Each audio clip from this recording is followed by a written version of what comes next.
Dobar dan, moje ime je Ljubiša i danas ću vam predstaviti naš novi proizvod Elektrošoker. Usput ćemo se dotaći i njegove primjene u realnim životnim okolnostima. Galerija sa slikama proizvoda i njegovim tehničkim specifikacijama na linku ispod.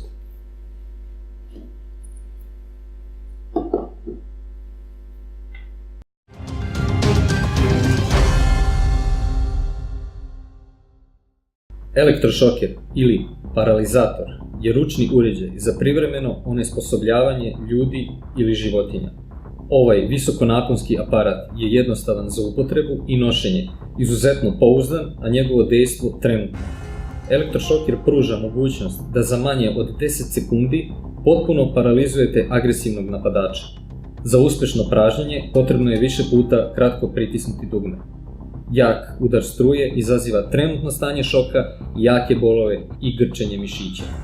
Možete ga koristiti za vašu ličnu zaštitu, zaštitu ukućana, imovine, uličnih razbojništava, pljački. Elektrošokere primjenjuju pripadnici obezbeđenja, službe bezbednosti i policije.